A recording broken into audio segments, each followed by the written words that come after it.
Hello everyone, welcome back to my YouTube channel.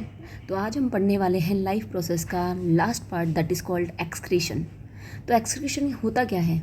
Excretion क्या होता है? The process of removal of toxic wastage from the body of an organism is called excretion.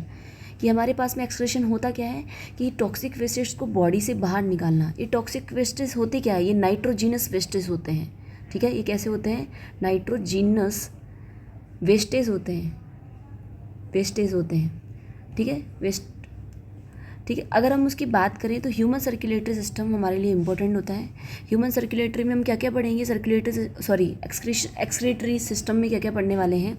Kidney, ureter, urinary bladder and urethra. Yes, kidney क्या होती है? ये एक bean shaped organ होती है। हमारे पास में एक पेयर ऑफ किडनी होती है। और इसके अलावा अगर हम बात करें तो हमारे ब्लड को कौन प्यूरिफाई करता है? किडनी करती है। कैसे करती है? Filtering it to remove unwanted substances present in it. जो ब्लड में अनवांटेड सब्सटेंसेस प्रेजेंट रहते हैं उनको रिमूव करके जो किडनी है वो क्या करती है? हमारे ब्लड का प्यूरिफिकेशन करती है। उसके बाद में यूरेटर क्या होता है? यूरेटर एक लॉन्ग ट्यूब होता है, ठीक है, जो यूरिन को कलेक्ट करता है। कहाँ से कलेक्ट करता है? किडनी से। The ureter is a long tube which collects urine from kidneys. After that हम पढ़ते हैं यूरिनरी ब्लैडर। यूरिनरी ब्लैडर क्या करता है कि जो यूरिन निकलता है, कहाँ से निकलता है? जो किडनी होती है वहाँ से ही। और किसके थ्रू आता है? यूरेटर के थ्रू आता है। उसको स्टोर करता है। कहाँ पर स्टोर करता है? यूरिनरी ब्लैडर में। और यूरेथ्रा क्या करता है? The collected urine is passed out from the body through urethra. तो ये जो यूरिन है जो कलेक्ट हुआ है वो कहाँ से निकल जाता है? आफ्टर दैट यूरेथ्रा से निकल जाता है।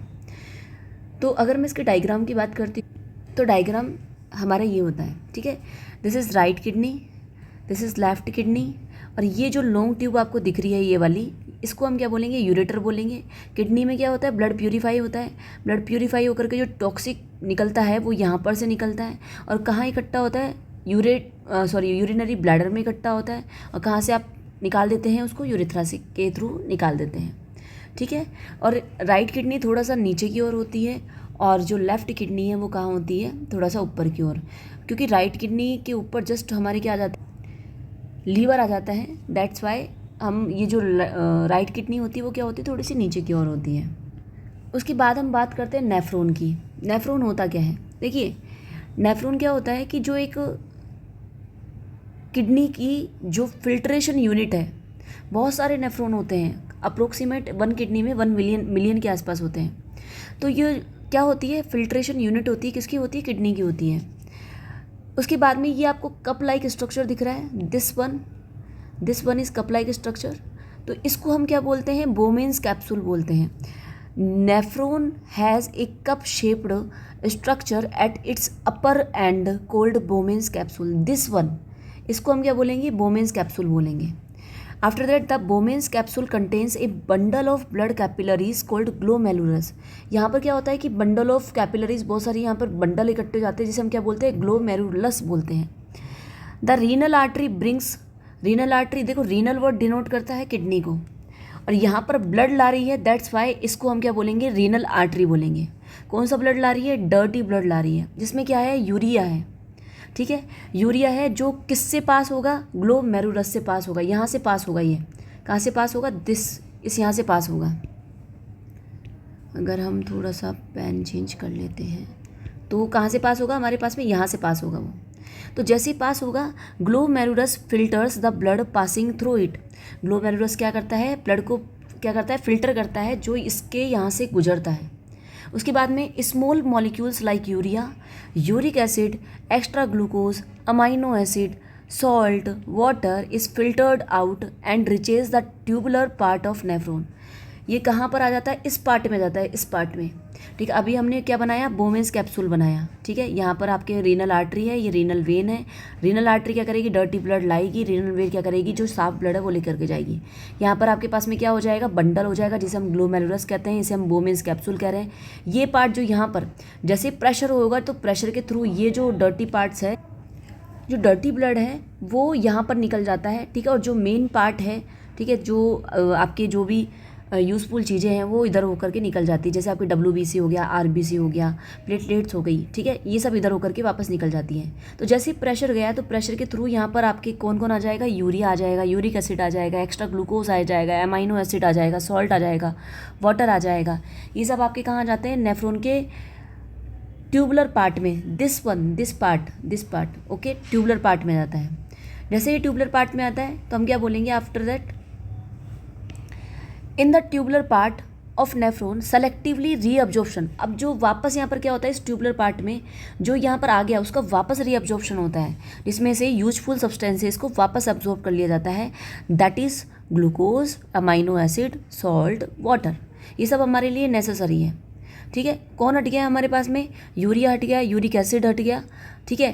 तो ये आपके किस में चले जाएंगे, टॉक्सिक एलिमेंट्स के थ्रू, किस में चले जाएंगे, आपके ट्यूबुलर पार्ट के थ्रू कहाँ चले जाएंगे, यूरेटर में चले जाएंगे। The remaining liquid from various nephron forms urine which is collected in the collecting duct. अब कलेक्टिंग डक्ट क्या होती है, देखिए अगर मैं इसका स्ट्रक्चर ड्रॉ करती हूँ थोड़ा सा यहाँ पर, तो ये आपके कौन हो जाएगा, बोमेन्स कैप्सूल। यहाँ पर क्या होगा, बोमेन्स कैप्सूल कुछ ट्यूबुलर पार्ट से मिलेगा, ठीक है। ये ट्यूबुलर पार्ट कुछ इस तरीके से जाएगी और ये कुछ इस तरीके से जा कर के और आपके किससे जुड़ जाएगी, मेन डक्ट से जुड़ जाएगी। मेन डक्ट क्या होती है, ये सारी ये किससे जुड़ी हुई होती है, मेन डक्ट जुड़ी हुई होती है आपके किससे, यूरेटर से जुड़ी हुई होती है। अब जैसे ही from collecting duct urine is passed into ureter, तो यूरिन कहाँ से, कलेक्टिंग डक्ट से होते हुए यूरिन कहाँ आ जाएगा, यूरेटर के पास आ जाएगा। From ureter urine passes into urinary bladder, तो ये जो यूरिन है कहाँ आ जाएगा, यूरिनरी ब्लैडर के पास आ जाएगा, जहाँ पर ये कुछ टाइम के लिए स्टोर होता है और फिर निकल जाता है, किसके थ्रू निकल जाता है, यूरेथ्रा के थ्रू निकल जाता है, ठीक है। तो ये हमने बात करी ह्यूमन एक्सक्रीटरी सिस्टम की, ठीक है। तो अगर मैं डायग्राम की बात करूँ तो आपको मैंने जो अभी डायग्राम बनाया है, ये आपके रीनल आर्टरी हो जाएगी, ये आपके रीनल वेन हो जाएगी, और ये क्या हो जाएगा, ट्यूबुलर पार्ट हो जाएगा, this is called Henle loop. और अगर हम बात करें तो ये क्या हो जाएगा, आपके बोमेन्स कैप्सूल, और ये इसके अंदर जो बंडल रहेगा उसे हम बोलेंगे ग्लोमेरुलस।